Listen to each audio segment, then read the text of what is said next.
श्री स्वामी समर्थ. जय जय स्वामी समर्थ. दुःख आणि त्रास संपत नसेल तर हे 7 उपाय करा. नंबर 1, कापूर जाळायला सुरुवात करा.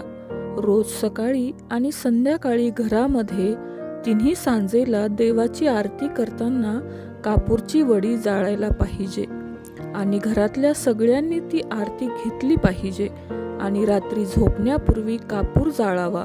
यामुळे दुःख आणि त्रासातून सुटका होते.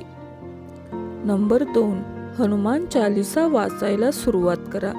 रोज तिन्ही सांजेला दिवा अगरबत्ती लावल्यानंतर मनापासून आणि शांतीपूर्वक हनुमान चालीसा वाचा. यामुळे आपल्यावर बजरंगबलीची कृपा राहील. आपल्या आयुष्यात असणाऱ्या सर्व बाधा दूर होतील. नंबर 3, नारळ उतरवून टाकणे.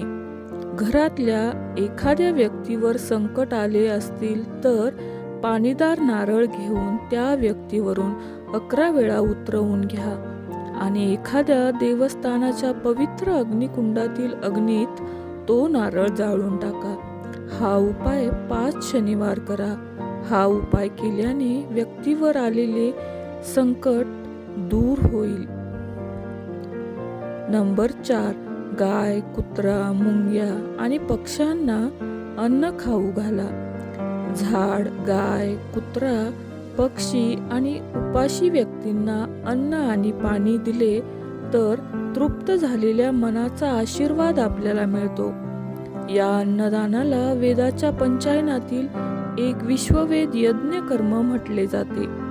ते सगळ्यात मोठे पुण्य मानले जाते. ते केल्यामुळे दुःख आणि त्रास संपून मुक्ती मिळते. 5, कालिका मातेची क्षमा मागा. जर तुम्ही मानसिक त्रास किंवा तुमच्यावर एखादे संकट आले असेल तर शुक्रवारी माता कालिका देवीच्या मंदिरात जाऊन आपल्याकडून झालेल्या जाणते अजाणतेपणी झालेल्या सर्व पापांची क्षमा मागा. 5 शुक्रवारी हा उपाय केल्याने सर्व संकट दूर होतील. नंबर 6, जल अर्पण करा. एका तांब्याच्या भांड्यात पाणी घ्या. त्यामध्ये लाल चंदन मिसळा. तांब्याचे भांडे रात्रभर आपल्या उशाला ठेवून झोपा. सकाळी उठून सर्वात आधी ते पाणी तुळशी मातेला अर्पण करा. 1.25 महिना हे कार्य पूर्ण केल्यास तुमचे संकट दूर होईल. नंबर 7, सावली दान करा. शनिवारी एका काश्याच्या वाटीत मोहरीचे तेल टाकून त्यात 1 रुपयाचा सिक्का टाका व त्या वाटीत आपले प्रतिबिंब बघा व तेल मागणाऱ्या व्यक्तीला ते तेल दान करा किंवा शनी मंदिरात वाटीसहित तेल ठेवून द्या. असे केल्याने काही दिवसातच तुमचे संकट दूर होईल.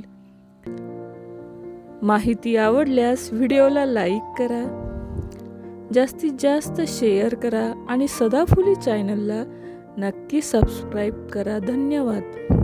श्री स्वामी समर्थ. जय जय स्वामी समर्थ.